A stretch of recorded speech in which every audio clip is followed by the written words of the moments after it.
And so, anyway, so I just studied all the history. Nice. And that's why you know, most of those people can't tell me. But when I came I said, but I don't know.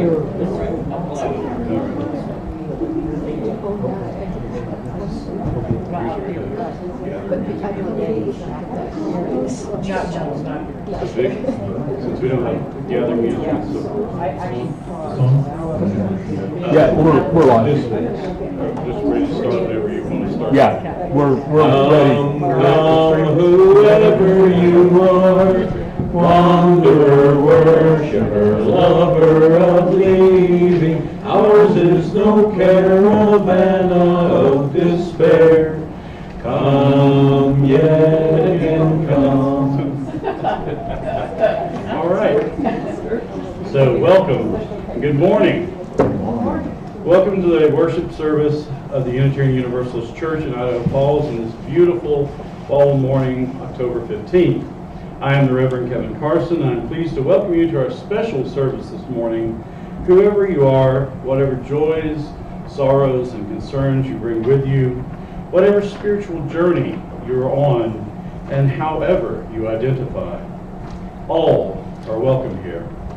If you're joining us online, please sign into the chat box to let us know who is attending.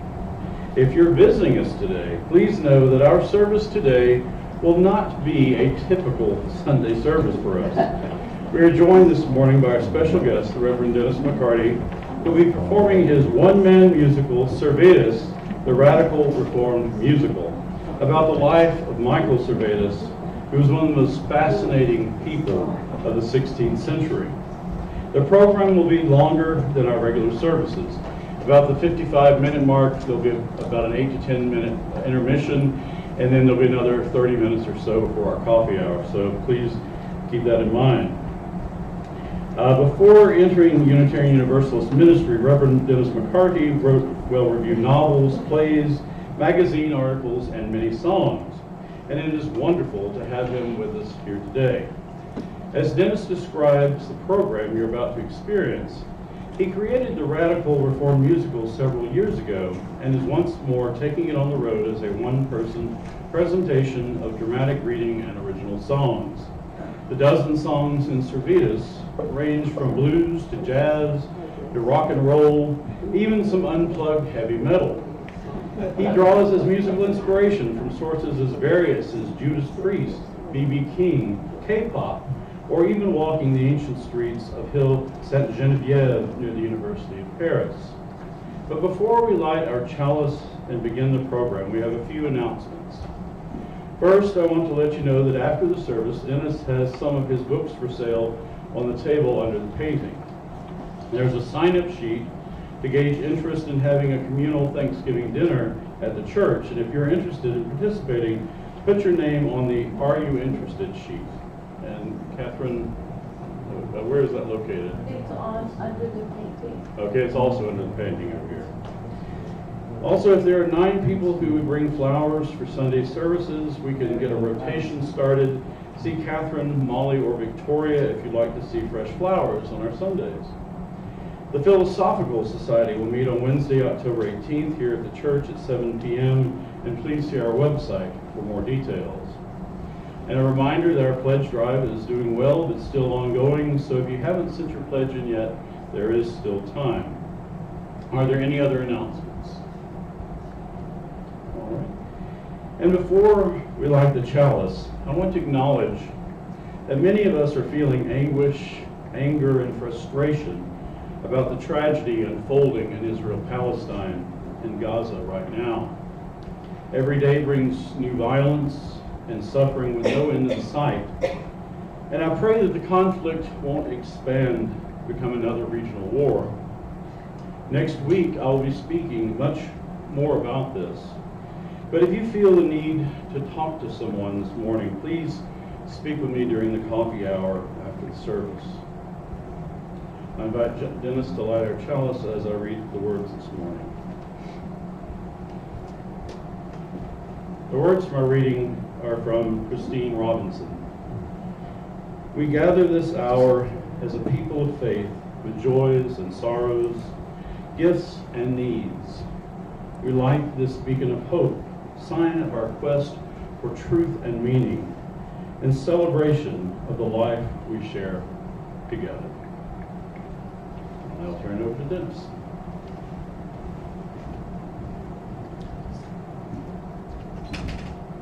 Thanks, Kevin. I'm pleased and honored to be here. I haven't done Servetus as a Sunday morning service in many years, and you all are in for it now. What you hear will be what you get. As I like to say, I love music, and I've written some. I love to share music, and I have to say I am in awe of real musicians, and I don't consider myself one. I'm just a happy amateur. But I like to tell folks I got my vocal training singing in the shower. And it's best that you don't take a guitar into the shower with you. So my guitar training is kind of on par, even spottier than that. But I love music, and I really think that amateur musicians should share music as well. In fact, I've heard the professionals say, hey, nobody ever sings to us. So I believe we should lift a joyous voice as well as we're able to. And I have to tell you that one of the greatest afternoons I ever spent, I was doing a chaplain residency on the north side of Chicago, and I spent an afternoon with the family of a man who had just lost his wife to cancer, and things turned into a sing-along that I'd led. I brought my guitar and had Rise Up Singing. If you've done much around the folk scene, you're familiar with that book. And this guy could not carry a tune in a bushel basket, but he loved to sing. And I have to say, that was one of the most uplifting afternoons I ever spent. So, sing and sing loud if you like to sing. It's good for everybody. I'm here in support of two principles then. Average people can maybe even make the world a better place if we make music too. And, because this is kind of scary sometimes, we can make the world a better place if we do something, even if it's kind of scary. So here we are. For the record, what this is about is basically a dramatic reading, punctuated by music.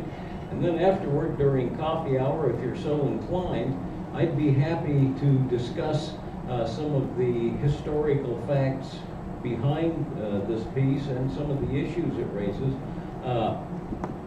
Just for the record, I will say, opening up, that historical drama is not history. They're two different things, be it Oppenheimer, Shakespeare's Richard III, or this piece.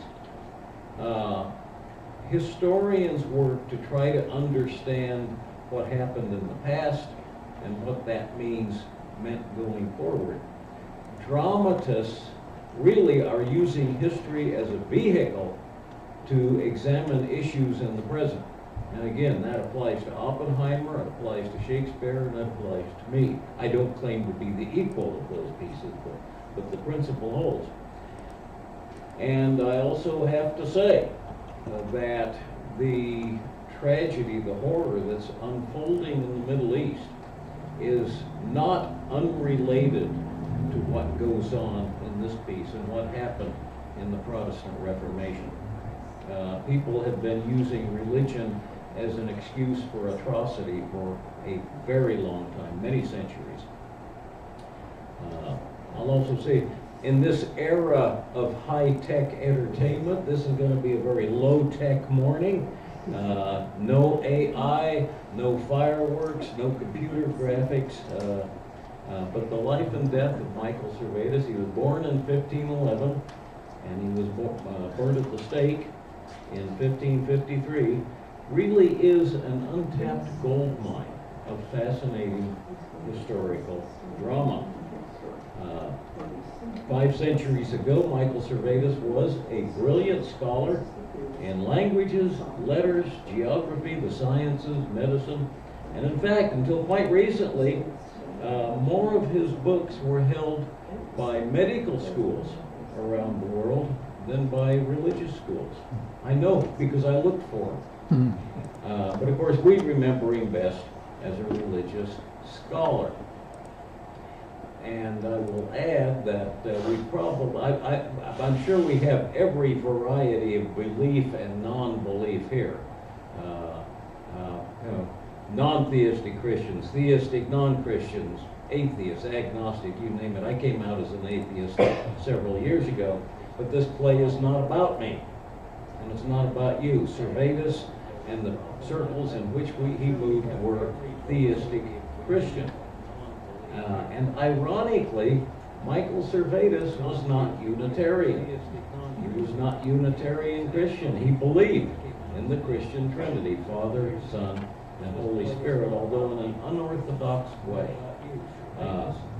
But he also believed in reason and in the human capacity to learn and find our own way in religion without a church to tell us what to think. And being non-traditional with the Trinity was enough to annoy the church fathers, but that last piece infuriated them. But he was a scholar of depth and originality in an age when religion demanded obedience.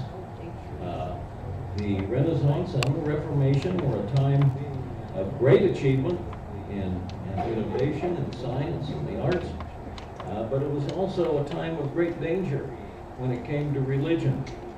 War broke out between the different factions of Christianity and lasted more than a century, from about the mid-1500s to about the mid-1600s, and the death toll in Europe was between 7 and 17 million during that time. So what's going on in the Middle East? The names have changed, but the tune is the same. So welcome. And but in Europe, it was Christians killing other Christians for not being Christian in quite the right way. So, welcome to the age of belief.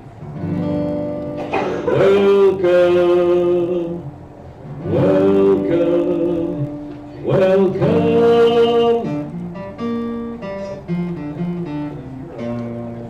Welcome to the age of belief.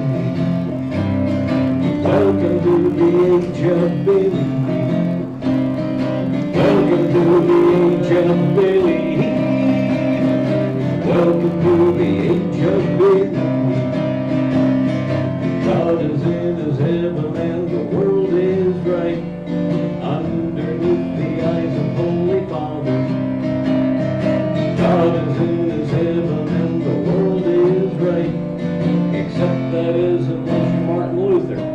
Martin Luther saying, I took up 95 theses and I hung them on a wall. A priest that lies and takes a bribe is surely gonna fall.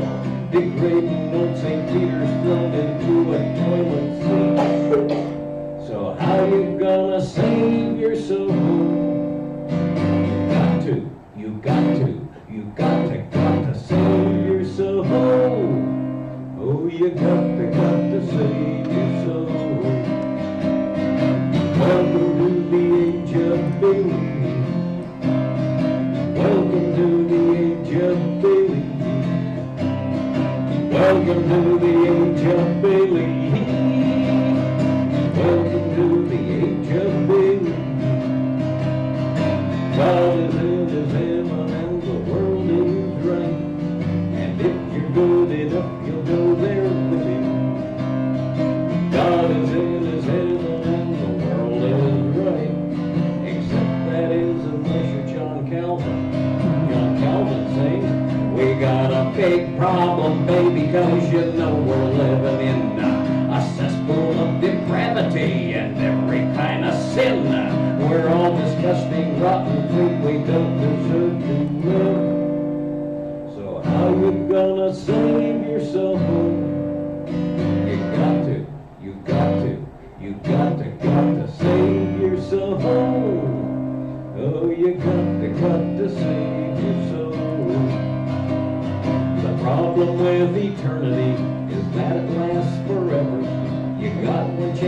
get it right. No way to do it over. But God is in his heaven and the world is right. God is in his heaven and the world is right. As long as you don't get it wrong, as long as you don't get it wrong. The world is changing, baby, no one knows a thing to do. And nothing you can do about it, it's not up to you. All facing different ways of saying this is where I stand. A dozen ways to save your soul, but just one way to save your soul. God is in his heaven and the world is right. God is in his heaven and the world is right.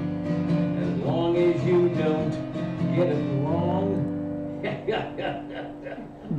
Good luck with that. As long as you don't get it wrong. Picture in your mind a theater stage. It's dark. The setting is Geneva, Switzerland. The year is 1553. A man and a woman are waiting for the cart that will bring Michael Servetus to be burned at the stake. Now the man, picture in your mind, is Desiderius Erasmus. He's the foremost scholar of his generation. But he's fallen on hard times, Erasmus.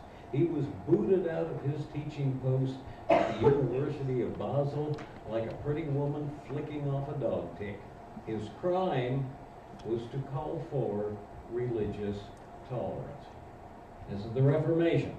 People live and die for faith, and they'll kill for faith as well. Whatever you believe, you'll be condemned by someone. They will come for you so fast your head will spin, and that's if they even let you keep your head. Now, Erasmus is thinking about Michael Servetus. Poor Servetus. He says he had to learn the hard way. Poor, brilliant fool, Michael Servetus. Imagine Servetus singing about his take on religion. On the south end of Europe, the edge of the land of España, where the Pyrenees mountains roll down to encounter the plain, where the air is so high and so dry, the eye sees forever. That's the land I was born in, the north and east corner of Spain. 'Twas a land where a soul might see God as you wander the mountains. If you listen with awe, for God lies in the cries of the wind, in the manner of sunlight that glints on waves dancing on water. Looking out for the holy is only a habit of mine. Here's my secret of faith. The holy is already with us. God has given us reason and vision, the tools we most need. For God's face may be witness in love and in stars and in flowers a-blooming. And the fact behind all is God wishes each person Godspeed. That's the wisdom I pilfered from books, in the fields, in the mountains. It was whispered to me by the wind as I wandered the land. As a boy, as a youth, as a student, life was my teacher. Oh, whatever I turn to, the holy is close to my hand. Now I'll seek for my future.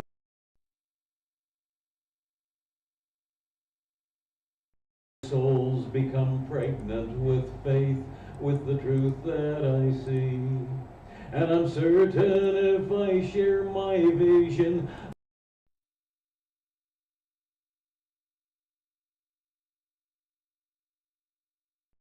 people God wishes speed. And the secret of faith is the God has given us.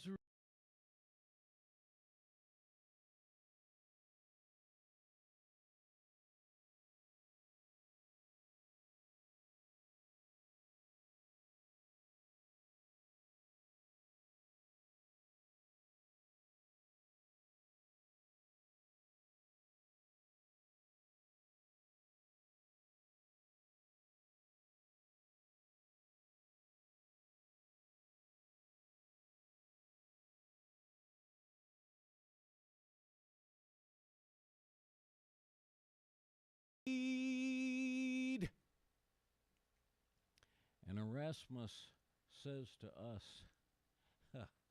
dream on, Servetus. Progress is a greedy master. It demands sacrifices. Now, Servetus first wrote the book that made him famous and hated back in 1531. John Calvin, I suspect you've heard of John Calvin. He was just a beginning student back then. But both men were brilliant, and they were bound to tangle. And then the woman interrupts. Remember, there's also a woman waiting for the cart. And she says, "Don't talk to me about Calvin," she says. "That name makes my ears bleed." And Erasmus stares at her. She's plainly clothed, this woman. She's wearing a scarf and a stained apron. She looks like she stepped out of some scullery. And he says, "Well, who are you, young lady? What brings you here so early?" And she says, "I came to see this heretic, this Servetus. I hear he had the balls to tell Calvin he was stupid. Now that I got to see. But I ain't your young lady. You're one of them, ain't you?" "One of them who?" Erasmus says. "One of them preachers, ain't you? You know how I can tell? You preachers are all the same. That's how. Gentle talk forwards and grasping hands behind." And Erasmus says, "Well, that's impertinent. Besides, I'm not a preacher, as you call it. I'm a scholar. I'm a theologian." "Ha!" she says. "A theologian. That's nothing but a preacher with a dictionary. You bring down the wrath of God and blows and stalks on simple folk like me if we step out of line by so much as a finger's width. And all the while, you're measuring to slip your hand into my purse, ain't you? Or maybe up my skirt, ain't you? Ain't you?" And he asks her, "What's your name?" And she says, "My name is Judith. They named me after a dangerous woman in the Bible. And I know a ditty about preachers." And she begins to sing.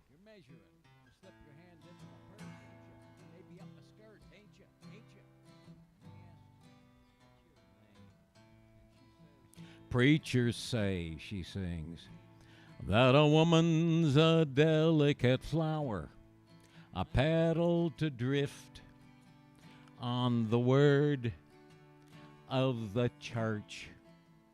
Preachers say that a woman's a sink of iniquity, luring you down to the depths of desire. Ha! You should long for the day, but that's what preachers say." "Who am I," she asks, "but a pilgrim who walks in a shadow, a pathway beyond your scholarly glow? Who am I but a vessel no weaker than you, who has wandered a land where you'd never dare go? In your comfortable candlelit study, you never will read a book written like me. So don't stand there and stare as though I shouldn't dare. I'll walk my own way. I assure you I really don't care.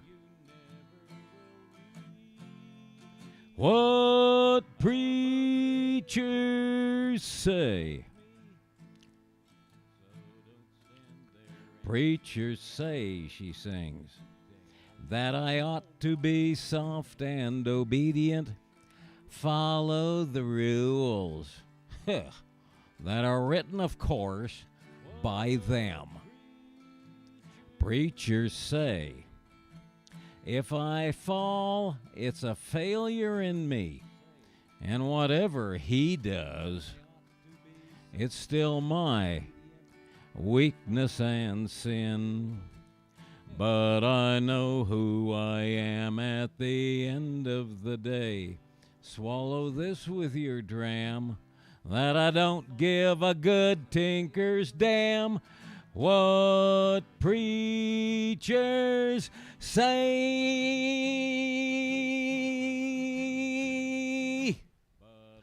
What preachers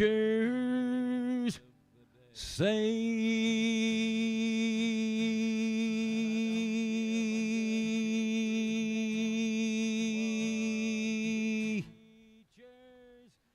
And Erasmus says, my word. To which she replies, I'm waiting for Servetus too. People tell me he pisses off preachers. I gotta see that. I gotta see him out. But wait, Erasmus says, Servetus is a preacher too. He's a theologian. Why care for him then? Well, if he told Calvin off, I'm for him. If he's a preacher, well, he's a damn odd one. And Erasmus says, oh, he's odd. That's true. A man with many flaws, Servetus. He's vain, pompous, prideful, disagreeable, but he was not a hypocrite. He was an innocent in some ways, honest to the point of recklessness. And there starts the tale. So this scholarly gentleman and this woman from the scullery come to a kind of deal. While they wait for the cart to bring Servetus, Erasmus will tell the story, how it came to this. At age 21, he's honest to the point of recklessness, and there starts the tale. So this scholarly gentleman and this woman from the scullery come to a kind of deal. While they wait for the cart to bring Servetus, Erasmus will tell the story, how it came to this. At age 21,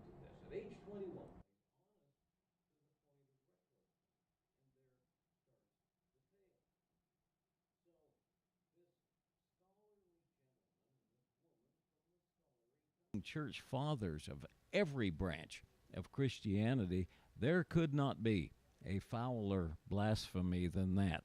They fought like cats and dogs on everything else, but they definitely agreed when it came to Servetus.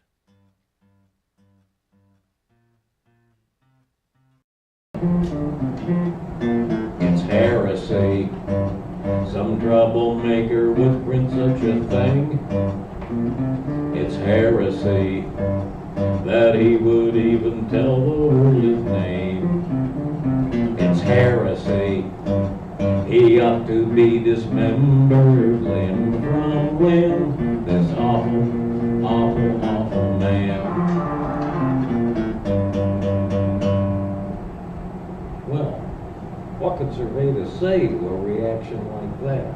But I only was trying to show how the Holy is with us. Without doctrine or formula, reason and love fill the need.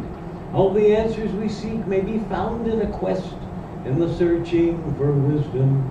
Then it's easy to see how God wishes each person Godspeed. It's heresy. Authority must Basis of our faith, it's heresy. It's firmly set in our tradition's plan. It's heresy. He tries to make us look like imbeciles. This awful, awful, awful man. And Servetus pleads with them. But why do you condemn me? The formula descended through the ages of tradition. Augustine to Jerome to our own time. To question revelation using reason and research. we'll see our ancient credo undermined. How else might ancient faith be undermined? But why can't I believe what I believe? And Servetus was sincere, but it didn't matter. They banned his book and burned it and threw away the ashes. And if they could have laid their hands on Servetus, they would have burned him as well. They did hatch a plot to lure him in with promises and honors and then arrest him. And that makes Judith laugh. Aye, she says, them fellas are preachers for sure. And Servetus, Erasmus asked, well, he's a fool. What did he expect? Ah, what indeed. But Servetus didn't care about wealth or honors, and when flattering letters came, he knew he was in trouble. So he disappeared. And Judith laughs again. Disappeared, yeah, men do that sometimes. So what became of him then? Servetus fled, a place where he could hide among the people with his books, a university, a place to study, argue, learn, and hide in plain sight. Paris. Paris, with the finest university in Europe, Catholics and reformers arguing in sidewalk restaurants. He would study medicine and start over, live out his days obscure, respectable, or so he told himself. He could find love, or so he told himself. Truth to tell, Servetus did not have a head for love. He had a head for books and theories, and only books and theories. Can you imagine this bookworm out walking with a woman trying to be romantic? He told himself he could find love, or so he told himself. Truth to tell, Servetus did not have a head for love. He had a head for books. And by the eastern wall of Paris, walking up the slope of Hill St. Genevieve, he sings, past these sacred halls of learning at the university. Here's a place for starting over, building up a new life out of old. By the eastern hear the choir singing at the Abbey, across the square from where the books are sold. He's singing about books. She wants to sing about love. Such a lovely time to be in Paris. Lovers stroll the winding cobbled ways, she sings. Afternoons and crowds are warm, and there's a fragrance to the days. Vendors cry their products' virtues. Widows sing from window frames above. She sings. Such a lovely time to be in Paris. Such a lovely time to fall in love. Hint, hint, hint. But Servetus just doesn't get it. See the workers cutting stone to build a new church with a lovely edifice, he sings. Named for Saint Etienne the martyr, who by mobs was stoned to death. 15 centuries gone by now, but we still pronounce his name with grace. Woe echoes on the hill St. Genevieve, such a faithful, educated place. I wonder how we move the hand of mystery, torn to seek a living, but with meaning in the world. Saint Etienne the martyr earned his place in history, but was that chilly comfort when those stones were being hurled? Oh, I wonder how we move the hand. Not martyrs, Servetus. If you want love, you need to sing about it. Listen to what she's singing. If we stroll together to the river, wine and dainties, laughter, lively talk, she sings. View of Notre Dame Cathedral, feeding pigeons as we walk. Paris is a magic city, home of lovers, scholars, kings, she says. If we stroll together, everyone's in love in my fair Paris, where life can become a million things. But Servetus's downfall was that his mind was always on a track all its own.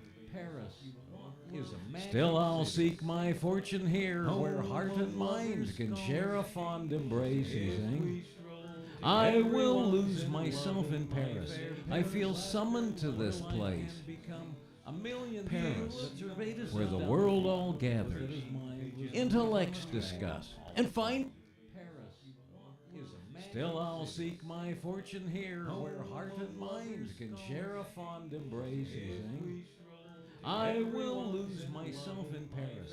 I feel summoned to this place. Here in Paris, to be here in Paris, Paris, France. Still I'll seek my fortune. But while Servetus was loving Paris and struggling to be average, very different scholar was starting out about the same time with a very different attitude toward Paris and a very different attitude toward religion as well. John Calvin. But while Servetus was loving Paris and struggling to be average, look out, Paris, Calvin's coming. Scholar was starting out about the same time, seeking fortune, nothing less. A very different attitude toward religion as well. Nothing else could draw my footsteps to this sink of worldliness. Paris doesn't give me pleasure. Look out, Paris, Calvin's coming. But the future calls to me, seeking fortune, nothing less. God, you know I wouldn't be here if I didn't have to be. Crooked alleys, crooked streets, smelly refuse dropping down, human trash and sweat and stenches. Paris is a crooked town. Looking down upon this madness, God is mightily displeased. He will punish with a vengeance when his anger is released. Smelly refuse dropping down, human trash and sweat and stenches. I must tolerate this city. Looking down upon this madness, God, filth and fortune testing me. Will punish with a vengeance. God, you know I wouldn't be here if I didn't have to be. Paris is a sinner's haven. I must tolerate this city with its university. Filth and fortune testing me. God, you know I wouldn't be here if I didn't have to be. God, you know I wouldn't be here if I didn't have to be. With its university. God, you know I wouldn't be here if I didn't have to be. God, you know I wouldn't Calvin sees Servetus, and he also sees Erasmus at the same time, and he speaks to Erasmus first. Who's that? He says, you there. Who's that? And Erasmus answers, that man, his name is Michael Servetus. Servetus, Calvin says, I've heard of that rascal. I even read his book. He's wanted. I could denounce him, have him arrested. Picture Erasmus heaving a sigh. Who's that? Servetus is a brilliant man, he says. You could talk with him, maybe even gain an insight. And Calvin smiles. There's a thought, he says. A famous scholar. I could debate him, build a reputation. So Calvin says to Servetus, you, come, talk with me. And so they meet for the first time, Calvin and Servetus. Servetus says, yes, I've done religious scholarship myself, Calvin says. Oh, I suppose that's nice. I wrote a book myself, Calvin says. And people bought it and read it, to which Calvin replies, well, not many, I fear, but it was a good book all the same. And Servetus says, book writing is a condition which I believe can be cured. And Calvin says, you're impertinent. Oh, why, thank you. And that puts Calvin's feathers up. I put great thought into religion, same as you. Oh, that's a pity, Servetus says. It's very bad for your health, but perhaps that could be says, I challenge you. You challenge me. To a debate, Calvin says. I read your book, sir. I disagree on many parts. And Servetus is genuinely perplexed. You mean you understood my book and you disagreed anyway? That is curious. Listen, you, if you read my book, you'd see where I have the better of you. Issues of anthropology, ontology, soteriology, eschatology, cosmology. Indeed so, Servetus says. You can almost hear his eyes rolling. I want a debate, Calvin says. At the university, we can both build a reputation. And Servetus says, I already have a reputation. I don't want it. Reputations are also bad for health. And Calvin says, if we debate, I will have the better of you. Really, you will? Servetus says. You'll be there? Oh, how could I possibly miss such an opportunity? I'll make the arrangements, Calvin says. 12 midnight when the watch is being changed, the colleges of rhetoric and religion will be there. It'll be an event. And he hurries off. And Servetus watches Calvin go and he says, you know, to some people God is a lovely melody. To others, God is a business. This fellow strikes me as a businessman. I wonder if he expects to be paid by salary or on commission. And yet, we should not be prisoners to discord or ignorance, but to our best ideas. And I keep thinking, it can't be that hard to make them understand. Keep explaining one more time, and maybe people will understand. So, Servetus says. Heavyweight debate. It's a quiet night in the center of Paris. Ain't no bear baiting, bull baiting, pillory, or steak. Well, you take what you can get for entertainment, so we'll listen to a couple artistes debate. Heavyweight debate. Gonna hear that famous troublemaker from Spain and a serious nobody named John Calvin. Hope to hear some shocking news made plain, and then the night watch come and haul him in. Because the king gets tired of religious bother, and the cardinal's out to shut him down, and the good part comes when they get discovered, and they take him to the tower and go round and round. Heavyweight debate. Now here comes Calvin, got his notes and papers, gonna make his point, gonna have his way, but the Spaniard ain't shown. Maybe come by later, maybe napped already, no one can say. Heavyweight debate, but I guess we wait. Calvin's getting redder in the face each minute, maybe got stood up, maybe got put down, maybe not such holy thoughts he's thinking. Where's Servetus? Where's Servetus? Where in the realms of hell is Servetus? And there's clamoring and screaming, people running, yelling, people shouting. The guards are coming. The Inquisition's arresting everyone. Students dash past. Men with guns dash past. A rush, a clatter. And finally, the square is empty. Only Calvin is left standing. And Calvin is furious. I came here, I took my chances, I showed up, I did the work. Oh, Servetus, how you fail me, project that I undertook. Maybe you just think we're joking, maybe you just think it's play. This is something I'll remember till your dying day. And Judith listens to all this and says, poor Servetus, you don't ever cross Calvin, not even by a little bit. But there was a religious crackdown all across Paris. Servetus fled to southern France where no one knew him. And he became a doctor, a good one. 12 years he stayed in the city of Vienne.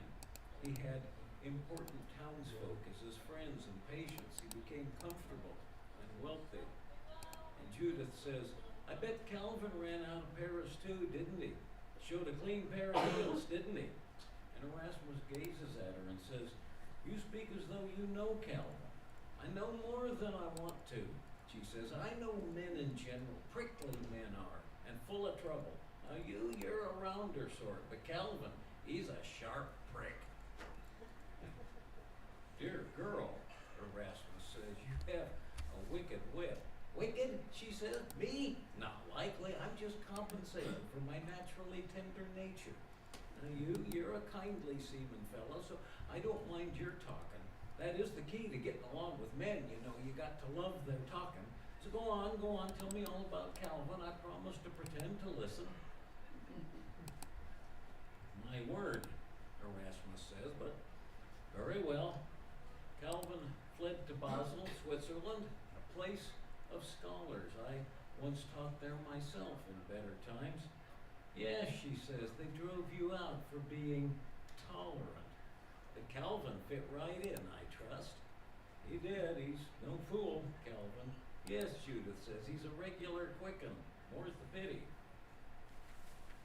Calvin studied and reflected. He wrote a close-packed systematic theology, more than 1,000 pages. He called his book The Institutes of the Christian Religion. To Calvin, God ran the world the same way Calvin would. Stern-faced, long on discipline, short on mercy. This would be Calvin reading his religious papers.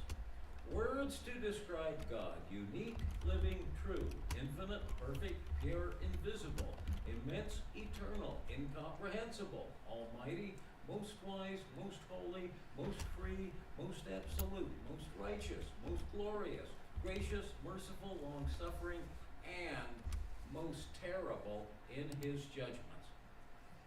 Words to describe human beings: fallen in original sin, seducing and seduced by Satan, sinning, sinful, dead in sin, ungodly, defiled, corrupt, most wicked, lustful, hardened against God, utterly indisposed, disabled, and made opposite to all good, and completely inclined to all evil. That's human nature. Terms of our salvation. Ha! We do not deserve salvation. God will save a few. That's more than we deserve. Elected by God means chosen and saved since before the beginning of time. The elect are saved despite their errors. The rest cannot be excused and will not be saved, howsoever hard they may pray and try to do good works. Not saved ever, damned to hell forever. Thus I proclaim my faith. And Erasmus goes on. Calvin saw himself among the elect, of course. He knew he would be saved from hellfire. The chosen were the chosen, the damned were damned. And Judah says, well, that's fine and dandy for the chosen, but them as got sent to hell a billion years before they were even born, that's a rough go, ain't it? And Erasmus says, well, even so, Calvin's book sold well. Now, he was famous. He had the success he dreamed of. Still, he wandered, hoping to return to his native France. One day, he stopped off at the city of Geneva in the mountains just to spend the night. And when the city fathers heard he was in town, this now famous author of the Institutes, they came to see him. So, picture this.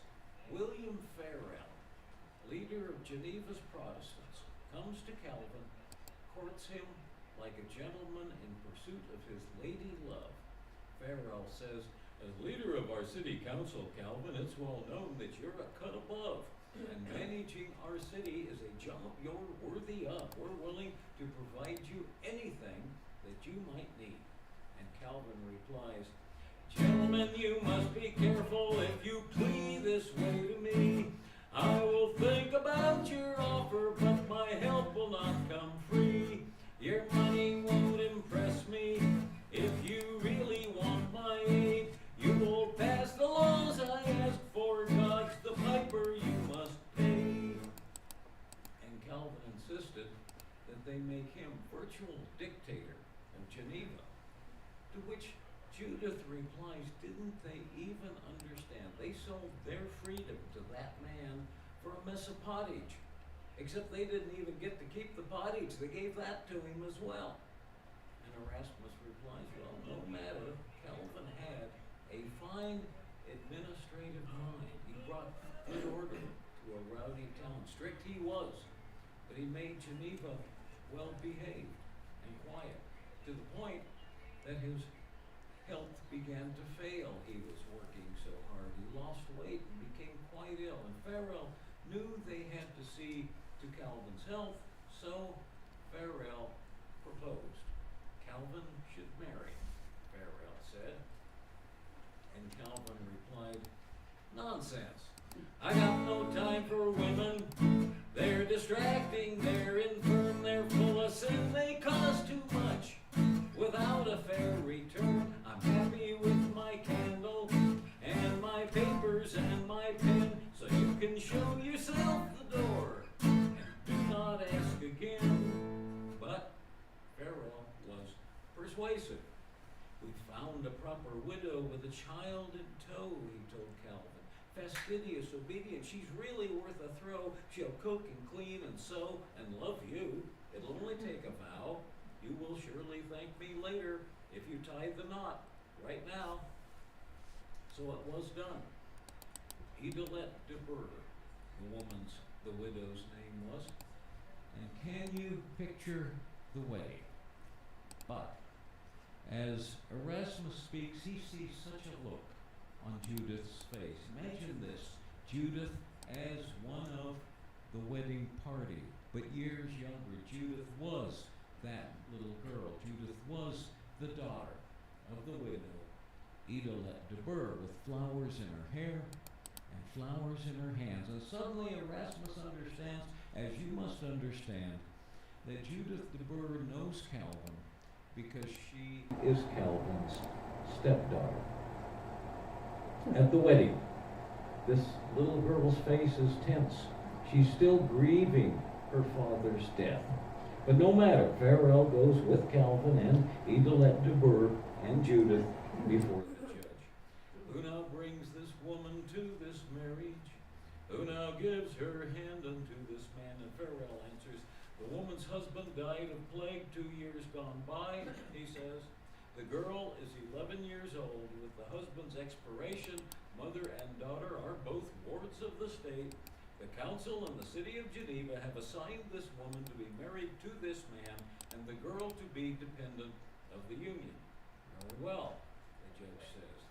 Sanctus, sanctus, jubilate, holy, holy, happy day. Sanctus, sanctus, jubilate, holy, holy, happy day. Idelette, do you come before me with a vow to be a wedded wife? Love, obey, and honor this your husband, constant to his comfort all your life. And Idelette answers, I do. Sanctus, sanctus, jubilate, holy, holy, happy day. Sanctus, sanctus, jubilate, holy, holy, happy day. Master of our city, Master Calvin, do you take this woman as your mate?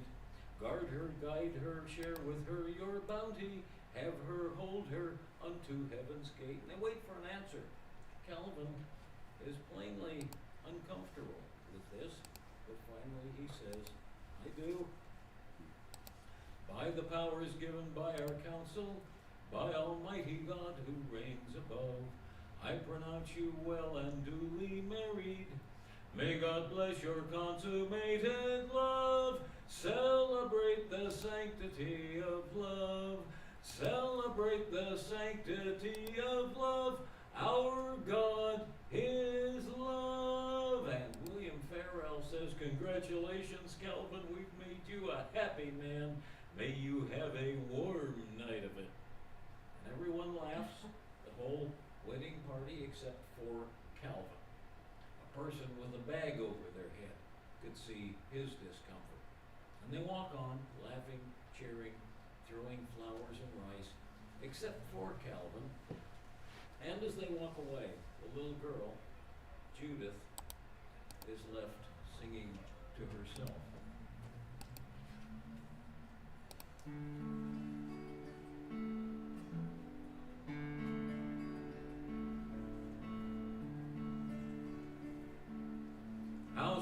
it's been these last 2 years since Father went away, she sings.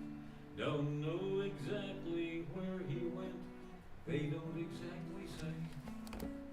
They say he's in a better place, where every heart is light. And if my father's happy, I guess that's all right. The world is full of changes, sometimes I could use a hand. But no one tells me anything, they say I wouldn't understand. My mother said she wasn't sad, but sometimes she would cry. And if I watched, she'd smile a smile that never reached her eyes. But now we're in this big new house, her eyes are sometimes bright. And if my mother's happy, I guess that's all right. And while Judith sings, Calvin comes walking back into the room. He looks upset, Calvin does. He's plainly irritated about something. And he watches this girl singing to herself. The world is full of changes. Sometimes all the old things fall. New cities, houses, neighbors. I just don't understand it all. And then she shrugs her shoulders and smiles a little smile to herself and sings this. Oh, my mother says I'm growing, old clothes no longer fit. And sometimes when men look at me, I'm scared a little bit.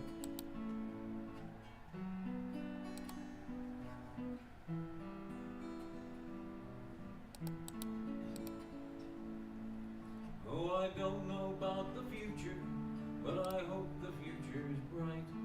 And if I grow up pretty, I think that's all right. Yes, I think that's all right. And suddenly Calvin shouts at her, "Shut up! Don't play in here. Go make yourself useful. Go cook something, clean something." And Judith says, "I wasn't doing nothing wrong." And Calvin says, "And don't speak that way. Don't speak like some kind of peasant." And Judith says, "Well, don't you talk that way neither. You're not my father. You're not my father." And Calvin reaches out and catches her by the wrist and hauls her to her feet, drags her out of the room. And there's silence. And after a time, Judith comes walking back on stage, badly shaken. She's dropped her flowers, and she sings she sings a very different song.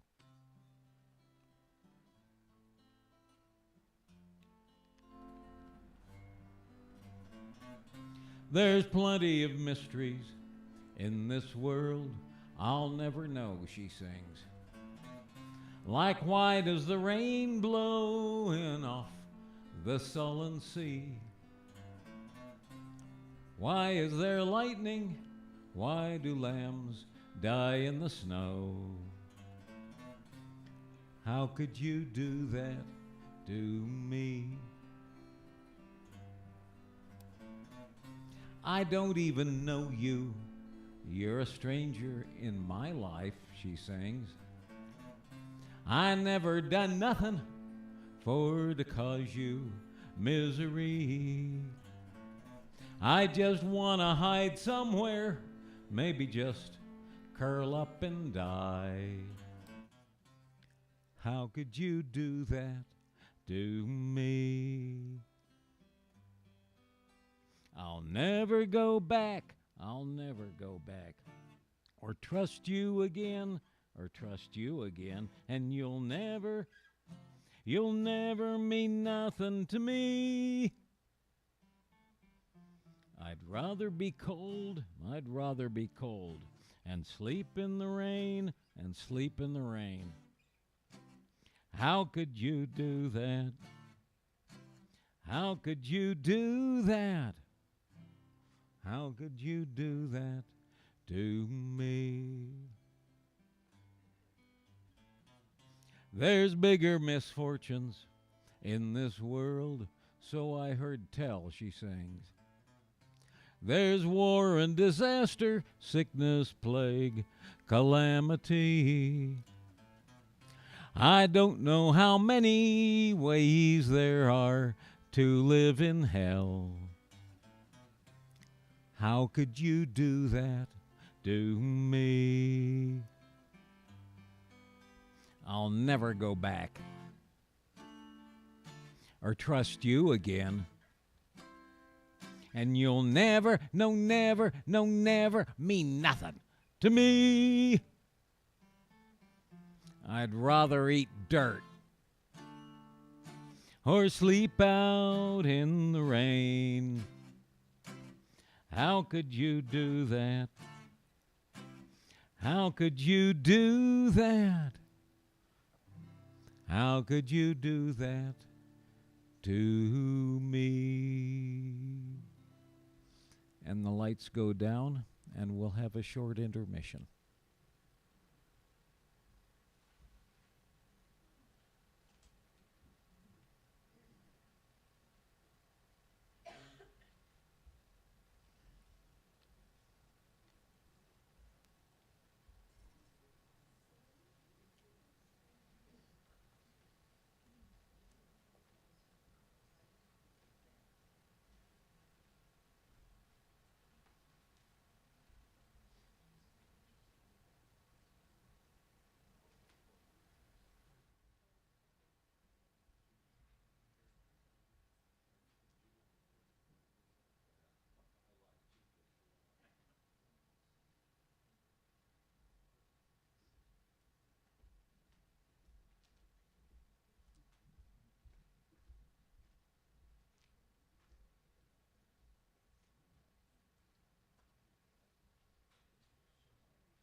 interesting.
Oh, you watch the live stream?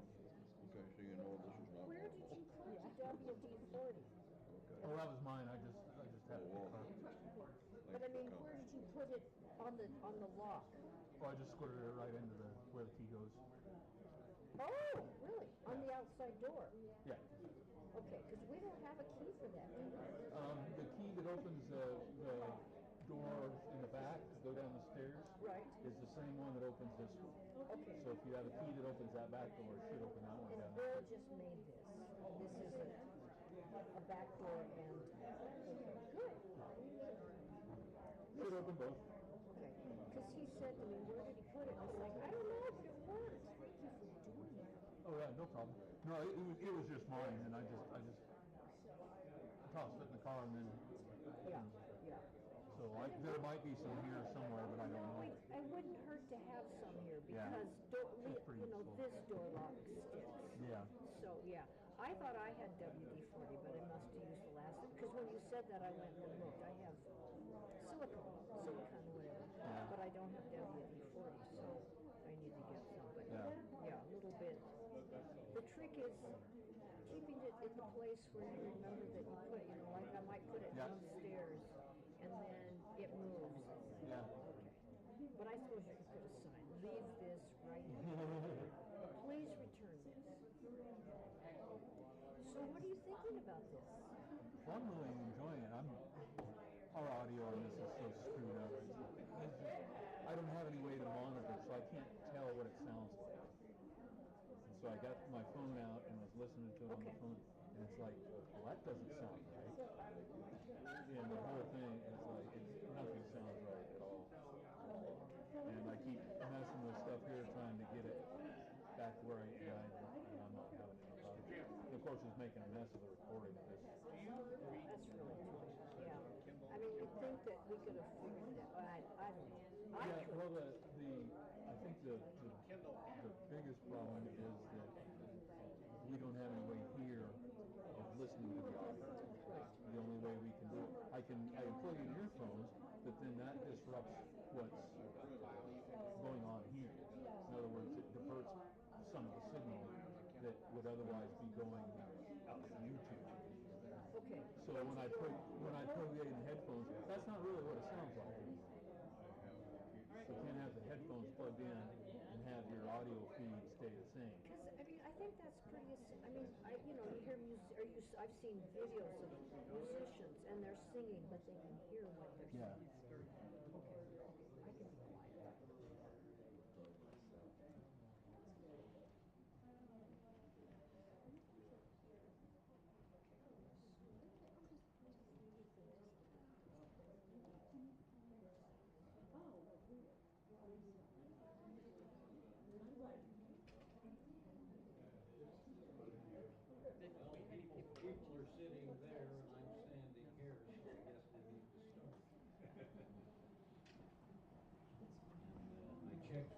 phone this morning, you've got 47% humidity in this room. My guitar is a happy camper. It lets me know when it's less than pleased.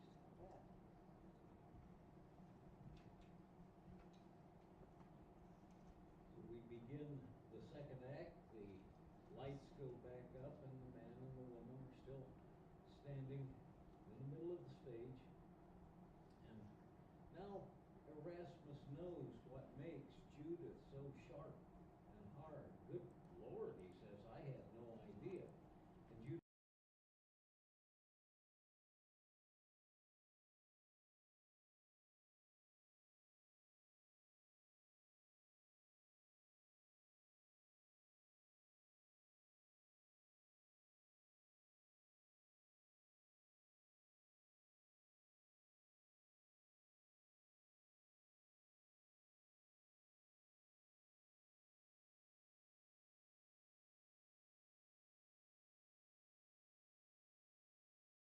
Erasmus says, Servetus was successful as a doctor.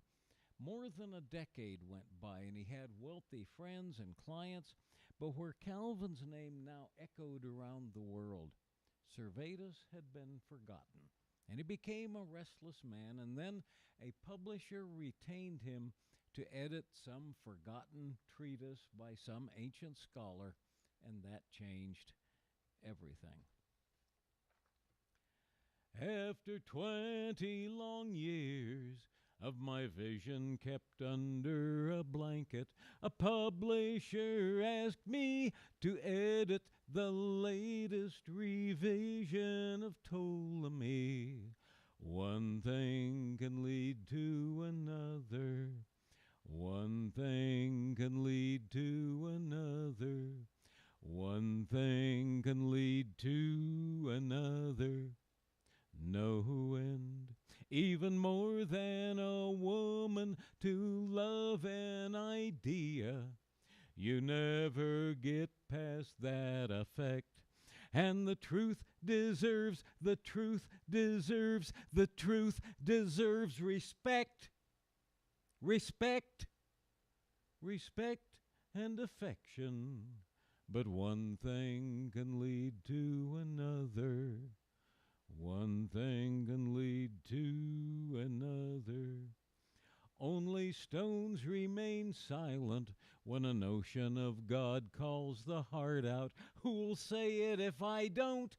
And what words can I use so the people will hear me? One thing can lead to another. One thing can lead to another. Writing books on religion near brought me disaster.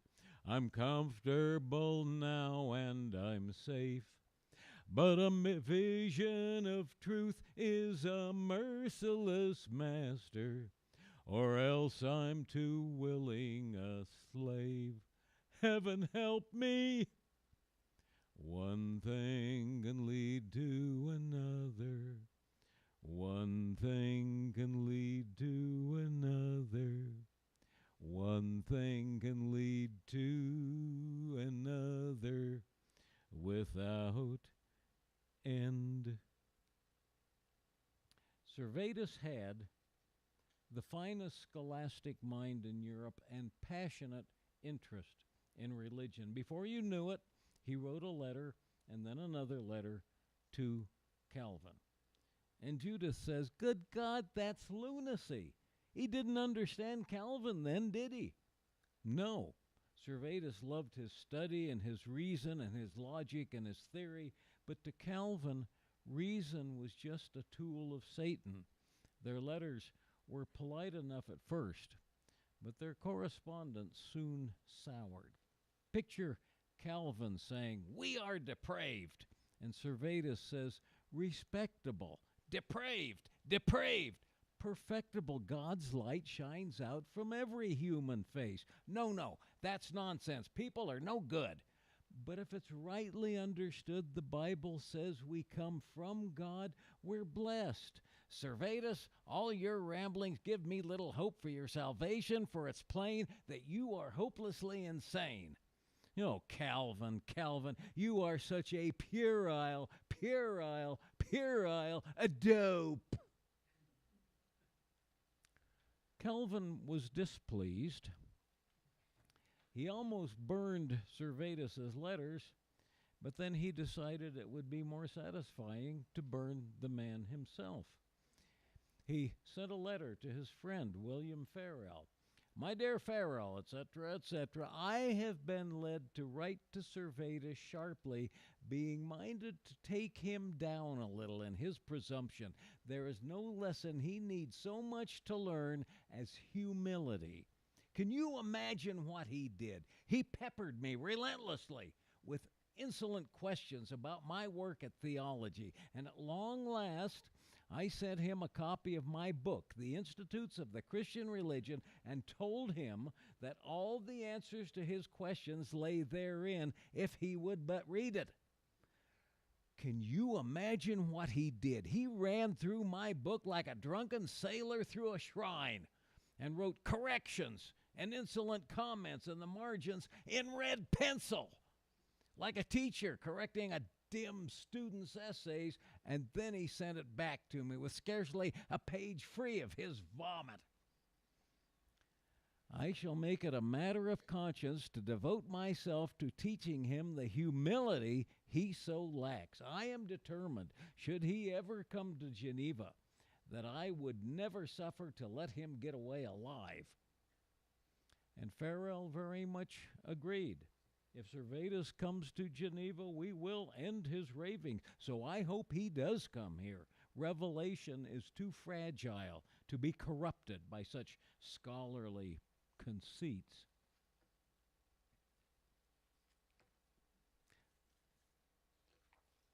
And Judith shakes her head. But Servetus was too foolish to see it coming, wasn't he? And he was. He was brilliant when it came to scholarship, but a child when it came to human motivations. He threw himself into his greatest book, The Restoration of Christianity, he called it. The very title was an intentional slight against Calvin's book. To Servetus, reason and human mutuality were the keys to finding God. God was gentle and kind to God's creations. Calvin's vengeful God was as offensive to Servetus as Servetus was to Calvin. Servetus hired a printer, and they secretly made 1,000 copies. They smuggled books all across Europe, even to Geneva, Calvin's city, to which Judith says, "Oh, my stars, Servetus did it just to pick a fight, didn't he?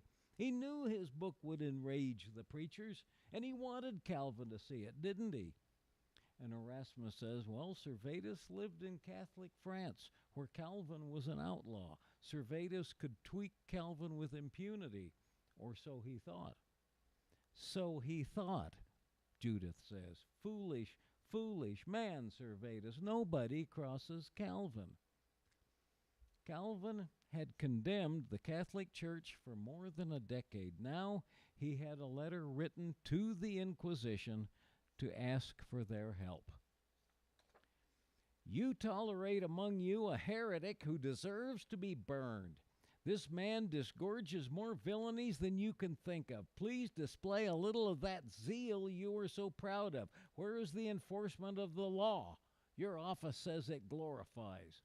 One after another, the letters kept coming.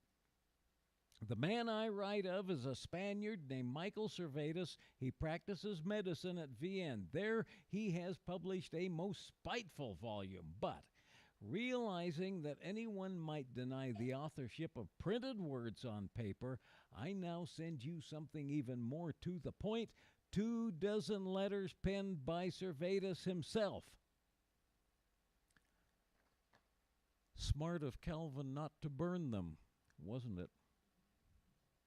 Upon these pages his heresies display themselves disgustingly. The case then being proved, your slackers have no more excuse for dissimulation or delay. So, finally, Servetus was arrested. He was questioned.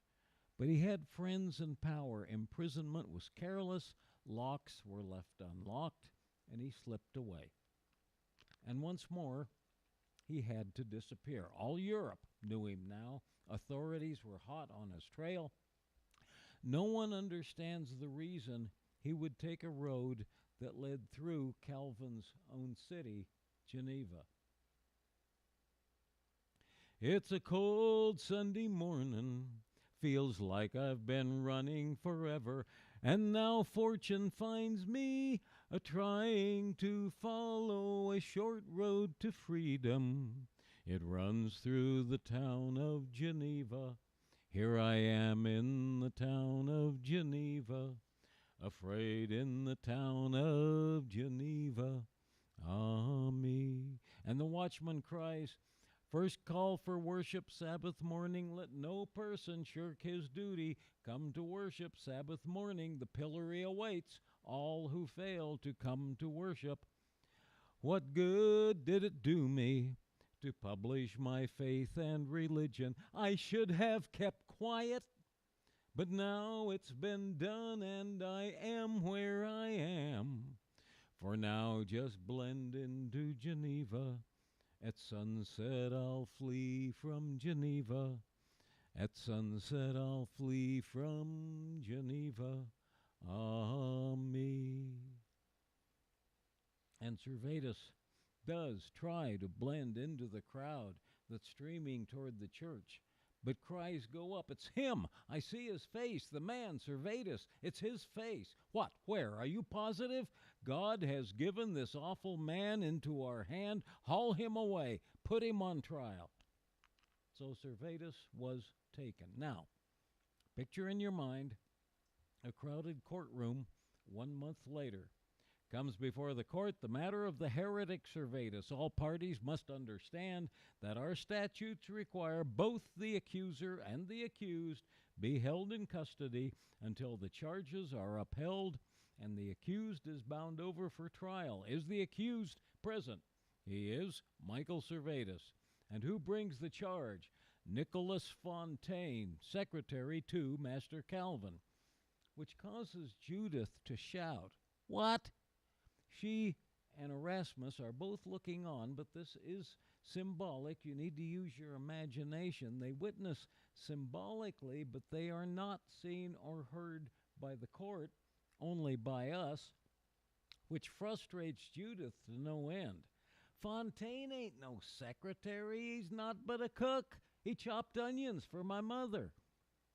In other words, Servetus has been confined, but Calvin has not, even though Geneva's own laws call for equal treatment. And that alone should tell you just how much justice Servetus can expect from this court. As for Servetus, he looks bedraggled, shackled to the dock. He's been in a cold prison cell ever since his arrest. He's unwashed, unshaven, wearing the same dirty clothes in which he was arrested. What's the charge? The judge asks, and Farrell reads the charges. Charge 1, that the accused did flee the lawful inquisition of the city of Vienne with intention to elude his righteous punishment. To which Servetus replies, my lord, half the citizens of Geneva are fugitives from the Inquisition, including Masters Calvin and Farrell themselves. Silence, the judge says. Read the next charge. That the accused did write in articles and letters, articles defaming Master Calvin. My lord, Servetus says, I've studied law. That's a libel charge. A libel charge can only be brought in person. Calvin's not even here. And the judge cries, silence. And Farrell says, Your Honor, the prisoner is recalcitrant. Indeed he is, says the judge, recalcitrant. Take him away. We will resume in 2 weeks. And Servetus is hauled away. 2 weeks pass. When they assemble again, more charges are read. That the accused did blaspheme against our Savior in articles and statements. That the accused is a disreputable fellow. That he has associated with Jews. That he has read forbidden books, including the Torah and the Quran. Alone and exhausted though he is, Servetus replies to each charge, naming them for the trumped-up business they are. Each time, the court shouts him down. Each time, he is hauled back to his cell to wait more weeks in squalor and isolation. His clothes become filthy and ragged. The jailers allow him no soap or water with which to wash or shave. His body is covered with welts from insect bites. The trial drags on, a few hours in the courtroom and then more weeks in the cell. Servetus is not allowed to have legal counsel or even pen and paper with which to prepare his defense. August passes away, and then September. Toward the end of October, the courtroom fills a final time. Farrell approaches the bench. "We are prepared, Your Honor. The charges and the evidence are all in hand. It is time for the prisoner to speak. Let him address these accusations." And Servetus says, "My lord, I am dumbfounded.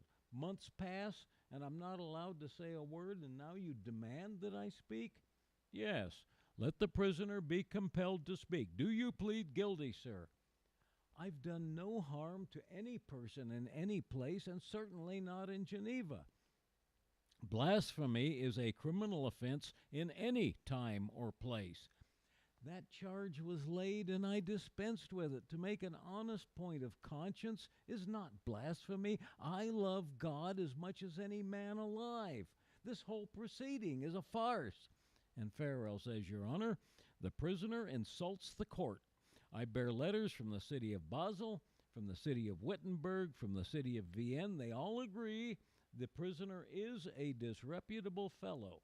They support us in providing discipline. And furthermore, I ask the messenger from the city of Vienne to be produced." "Bring in the messenger," the judge orders, and attendants repeat his command. "Bring in the messenger." And a man walks in. He wears a heavy cassock. His eyes glint from beneath a hood so dark it casts his whole face in shadow, and his feet pad softly forward. And Farrell asks him, "Your name and your position?" "Benoit Bautier, bailiff of Vienne." "And you are here on safe conduct to represent the interests of the Cardinal Inquisitor?" "I am." "To what purpose?" "Two purposes. First, to solicit confirmation from the prisoner, Servetus, who was in our custody in Vienne these 3 months past, that his escape from us was not aided or abetted by any officer of Vienne." And Farrell points at Servetus. "Does the prisoner so confirm?" And Servetus is taken aback. This is irregular, he says. "Does the prisoner confirm that his escape from the authorities in Vienne was not aided or abetted by any officer of the Catholic Inquisition of Vienne?" "And if I deny this, then what? Some hapless minion suffers because they let me live? And if I confirm it, I confirm myself as an escaped fugitive, but I did nothing wrong." "Does the prisoner confirm that his escape from Vienne was neither aided nor abetted by any officer of the Catholic Inquisition of Vienne?" And Servetus finally says, "I do so confirm." "Good," Farrell says. "Now to the witness. State your second purpose." "I bring greetings from the Cardinal Inquisitor of France. We have tried the heretic Servetus in absentia, and we have found him guilty. In the eyes of the Inquisition, this matter is settled. These proceedings are unnecessary. Remand Servetus to our custody, and I will return him to Vienne for execution of his sentence." And Servetus cries out, "This persecution is played in tandem. I am undone." "What says the prisoner? Repeat yourself." "What can I say? For 3 months, nothing I say means a thing, and now you bring this man, these machinations, and tell me to respond. Nothing I say matters." The prisoner is ordered to confine his comments to the particulars of the case before this court. In benevolence, the Court of Geneva asks you, do you wish to be remanded to the custody of the Inquisition? "What answer can I give?" Servetus says. "In France, all is decided and the stake awaits." "Then you prefer the justice of Geneva?" I prefer to believe what I believe. The judge excuses the bailiff of Vienne, who laughs a nasty laugh. Before I depart, he says, I must observe your master Calvin writes that we Catholics are tyrants and murderers, and yet Servetus is standing in your dock. The difference between us escapes me. But I only was trying to show how the Holy is with us.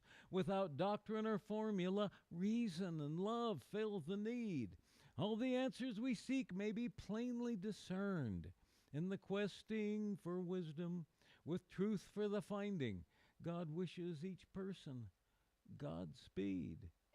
And then there's a commotion. Calvin himself enters with his attendants, and when Calvin sees Servetus, his eyes flash fire. You are depraved. But from the heart I do believe what I believe, which only proves you're stubborn, Servetus. Satan sent. And Servetus replies, and if I disagree with your interpretation, it just shows that your deluded reason is not worth a thing. Like a pig, you're stuffed with pride. So let your fate be as you bring. You could maybe save your soul if arrogance you could tamp down. Make your peace with me and God. No other act can save you now.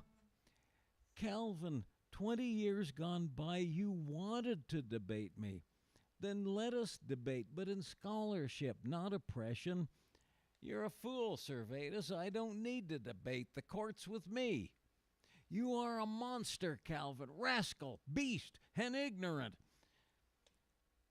There you have it, gentlemen, the insults this man heaps on me. Such deep disrespect is more... Oh, you've had your day, Servetus. This charade is at an end. Let the jury speak its verdict. Devil to the devil send. Does the jury have a verdict? We have, Your Honor. And one juror unfolds a piece of paper and reads, having deliberated the evidence against Michael Servetus of Villanueva of the Kingdom of Aragon in Spain, we, the jury, do judge that you, Servetus, have promulgated false and thoroughly heretical doctrine, and that you have tried to make schism and trouble the Church of God, by which many souls may have been ruined and lost, a thing horrible, shocking, scandalous, and infectious, and that you have obstinately tried to infect the world with your stinking heretical poison. And we now give sentence and condemn you, Michael Servetus, to be bound and taken to the outskirts of this city, and there attached to a stake, and there burned with your book to ashes, and so you shall finish your days and give an example to other heretics who would commit the same crime. And Servetus cries out in anguish, where's justice? Where's compassion? I reasoned honestly. Show me where I misread or misspoke a single word of Scripture, and I will take it back. And Calvin shouts back at him, to pit your feeble reason against God's will is criminal. I read the Bible. Show me where I misread it, and I will change my opinion. Servetus, heretics and witches beg forgiveness when they're led to the stake. Why can't you be contrite? Because I didn't do anything wrong. Then suffer for your obstinacy.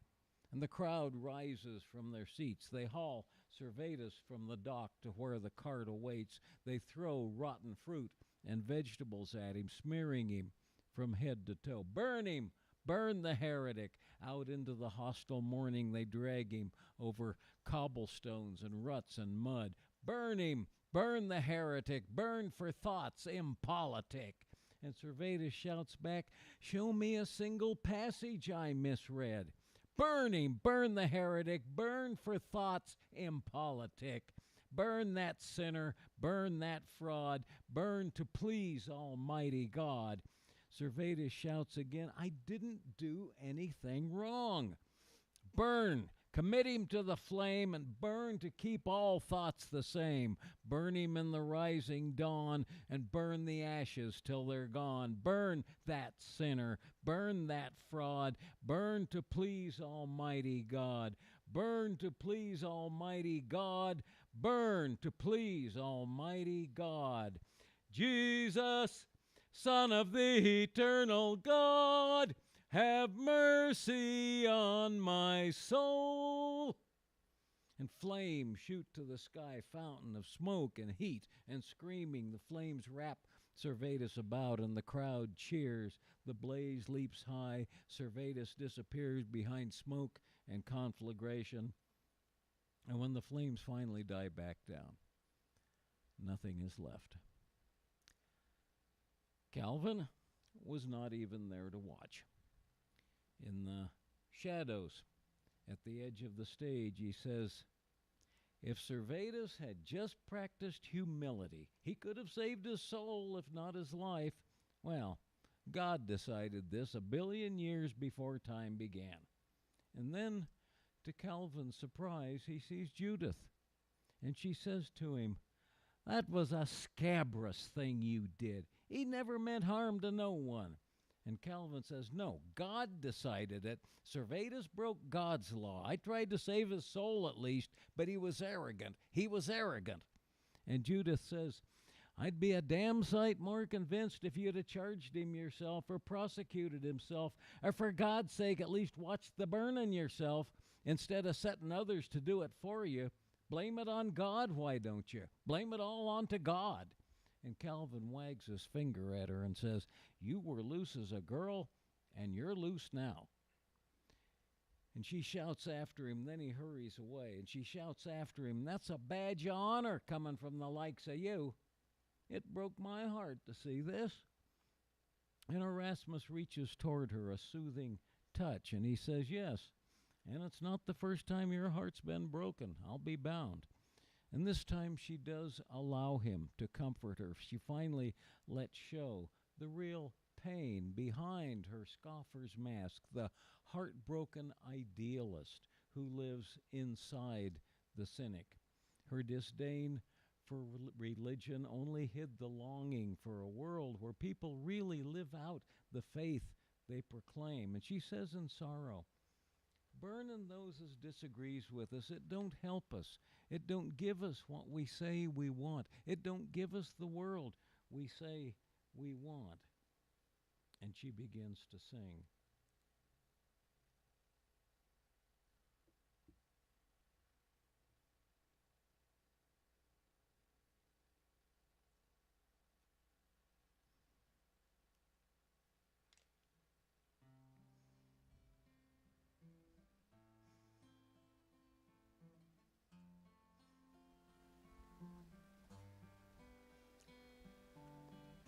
There must somewhere be a gentle soul, she sings, a priest or a lover, a father, mother, friend. Though cursed or slapped or slighted, they return some precious thing. Then they think it over and do it once again. Is there no one who will look at me, she sings, and see me as human, not just a piece of faith.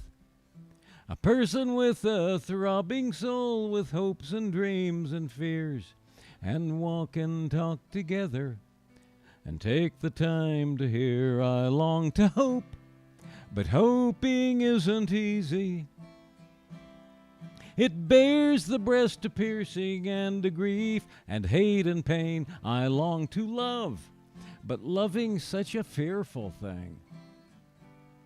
And bravely think it over and do the same again.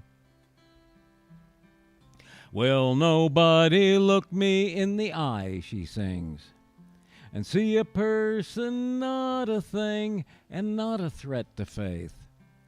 A person with a throbbing soul, with loves and dreams and tears, who walks and talks together and takes the time to hear, to bravely walk, to gladly, humbly go.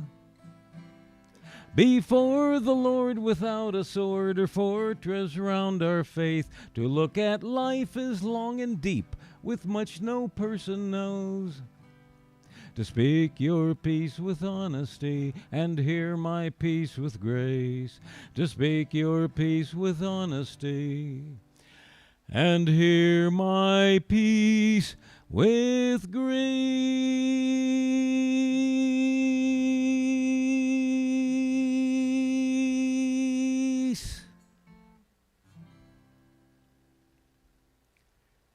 In religion, she says, to trust and listen to what the other person feels inside. And yes, to argue sometimes, but not to harm someone who sees life different from you or burn them when they disagree. Servetus weren't no jewel, but he had caring for folk in his vision of God. He wasn't a hurtful man, and that's the thing.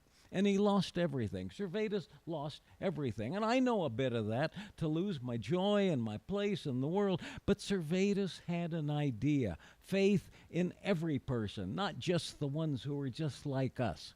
Faith in people, faith in goodness that we can listen and hold in our hearts. And now he's dead and dust and scattered in the creek beds. But that idea, it ain't dead. It's knocked down maybe, but it ain't dead, and there ain't fire nor torture that can kill it neither. I know the way of things will go on. The nastiness will go on. That's how it is with some people. Use God to hammer those as disagrees with them, make themselves feel strong. But ideas are like seeds in soil, and when the time is right and the soil is right, up they pop like winter wheat, and not a courtroom nor preacher can stop them neither, not in the long run. And Erasmus watches her. Judith does have her own kind of faith. This cynic does have faith that sooner or later, good people caring about one another can make the world a better place. Oh, that's a mighty thing, he says. We live in fearful times. There's so much anger in the world. But if we work to work it out, perhaps times get better. Working it out, Judith says. That's the answer. I despise the way of Calvin, and I won't be like him. That's the learning piece. The hateful ones don't win just because they got the better of you. They win when you become like them. The God of Servetus was a kindly God, and we can be kindly in the image of that God. But that don't keep us from telling the damn truth. And Erasmus says, now there's a wonder. A faithful cynic, a rebellion of truth and justice and love. A kindly rebellion, but a rebellion all the same. And in time's deep incubator, maybe for all, even all the lumps and bumps, we'll be all right. And the closing number, the closing number is meant to sum up the theology of this play. I'll say parenthetically that a history professor at the div school I went to commented, who was an expert on the Reformation, commented that Servetus's theology was so complicated that no layperson can really sum it up, which includes me, but I did my best, so here it is. And if some really, really brave, ambitious person wants to sing along, go for it. May we live so that we can see God as we wander the mountain, and be silent to hear, for God lies in the cries of the wind, in the glimmer of sunlight on waves as they dance on the bright, brilliant water. Reaching out for the holy is only a habit of mine. May we live for a time when beliefs of two people can differ, where sincerity's never condemned, where the brave take a stand, where to worship and follow our conscience is never a reason to suffer, and where each can reach out for what's finest with wide open hands.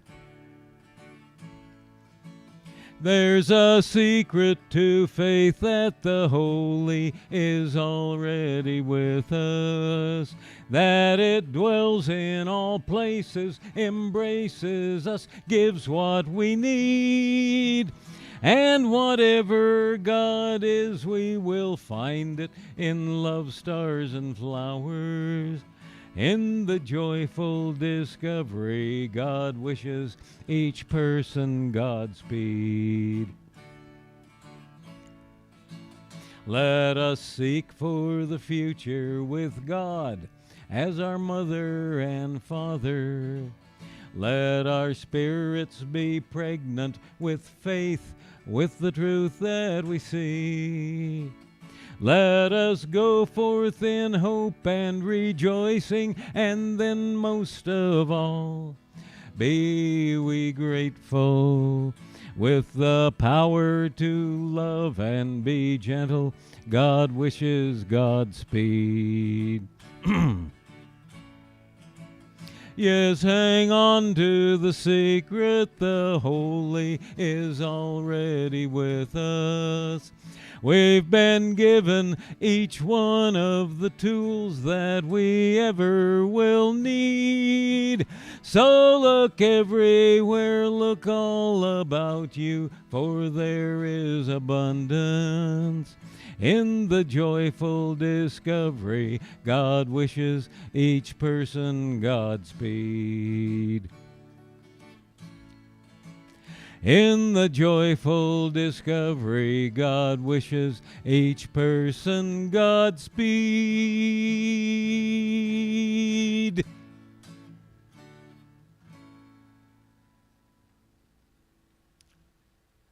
Blessed be. Thank you.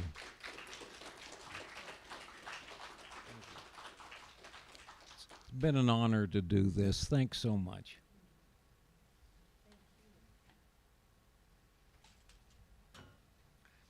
And congratulations. I know that was a long